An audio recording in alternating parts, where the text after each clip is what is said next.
Hi guys, I'm Saumya and I am back and I'm happy to be back. So I make a lot of bookish content on this channel, and if you are a book lover and a reader or would like to become one, then do hit that subscribe button and don't forget to click on the bell icon. So in today's video I will talk about the books that I read in August, and I read 5 books.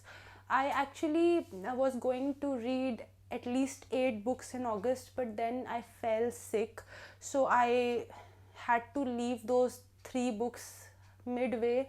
So I'm reading them currently, so that's why I'm not going to include them in this video. I'm only talking about the books that I've finished. So yeah, those are the 5 books that I'll talk about. Let me know how many books did you read in August, or how many books you have read so far. So let's begin the video.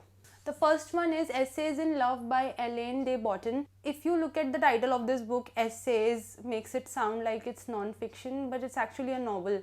Although it's a very non-fiction type novel, this book should be non-fiction, but it's fiction because it's written in a novel form. So the author or the protagonist talks about how he meets a girl on a plane and then he falls in love with her. And in this book, he talks about different stages of his relationship with this girl, starting, attraction, the middle of the relationship, how it ends, all of that. It literally talks about the course of a relationship. He has kind of made it into a story, but it's actually, as the title suggests, essays that are his observations on different stages of love. So it sounds quite interesting, the concept of this book, which is why I went for it to begin with. But then it got like a little bit boring for me, to be honest. Like, this book has a lot of important, intelligent observations, I'm not denying that.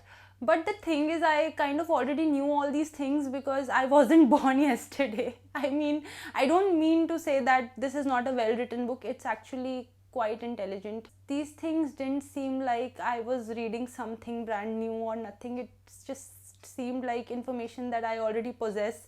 So it wasn't that interesting of an experience as I had hoped it would be. That's all. The next book is The Woman Destroyed by Simone de Beauvoir. I mean, I know that this isn't how you say the last name, but this is the best I'm able to do. I know exactly what this sounds like in my head, but this is the best I'm able to do when I say it out loud. I'm sorry. So this is a collection of 3 stories about 3 different women. All these women have been married, and they have been married for quite some time, but these 3 stories tackle 3 different issues that these women are facing respectively with regards to their marriage. So overall, this is a brilliant book, very very intelligent, but at the same time it's quite depressing. But I still had a good time with this book because it made me think a lot. It had a lot of moments that just blew my mind, and because of that, even though this was a depressing read, it was engaging at the same time, which is why my experience of reading this book was totally worthwhile, and I feel my time was well spent reading this book. But like, if you are somebody who doesn't like reading books that seem very pessimistic and cynical, then steer clear of this book. The next book is Glass Town by Isabel Greenberg. So this is a graphic novel, and this is my second graphic novel by Isabel Greenberg. The first one was 100 Nights of Hero, which I totally recommend. It's so good, and this one was also magical and enchanting. Now, if you are aware of Emily Bronte and Charlotte Bronte, they were 4 siblings: Emily, Charlotte, Branwell and Anne. Isabel Greenberg has imagined their childhoods, about how they used to make their own imaginations, and Glass Town is a product of their imagination. We get to read about what happens in the lives of the 4 Bronte siblings as Isabel Greenberg has imagined, and we read about what happens in Glass Town as the Bronte siblings have imagined. So a lot is going on in this book. It's very immersive. The next book is Winter in Sokcho by Elisa Shua Dusapin. So this story is taking place in a town called Sokcho in South Korea, which is a tourist town, and it's a story about this young woman who is French Korean and who works as a receptionist of a guest house, and a guest who comes to stay in this guest house, he's a French cartoonist, and basically they have like some sort of chemistry, weird connection that they feel towards each other, some attraction, infatuation, but nobody does anything and everybody just waits for the other person. That sort of dynamic is what they have, and I did not enjoy this book that much. The only thing I like about this book is that it has vibes, and what I mean by that is that the descriptions of the town, of the place, of the entire atmosphere, of what's going on are beautiful to read, and they're stunning even. But I gave this book 2.5 stars on Goodreads because I just did not enjoy it. There wasn't much going on by the way of the story. The next book is Incantations Over Water by Sharanya Manivanan. So this is also like a graphic novel.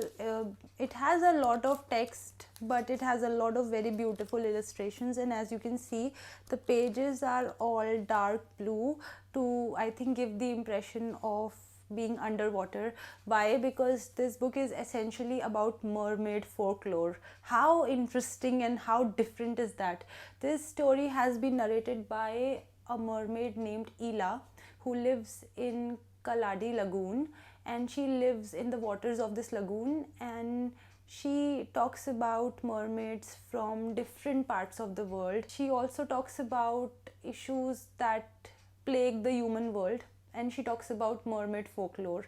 So this is such a different concept, and this book was a little bit difficult to read, I'll not lie, because the language and the entire narrative is very lyrical and poetic, and it's a little too lyrical actually, because of which I had to read certain things more than once to understand them properly, and I'm not sure if I grasped the full beauty of this book, if I'm being very honest. But this was such a beautiful experience that I enjoyed reading this book all the same. It took me time to read this book, even though it's a graphic novel. It was completely by chance that I spotted it in a bookstore and I ended up getting it for myself.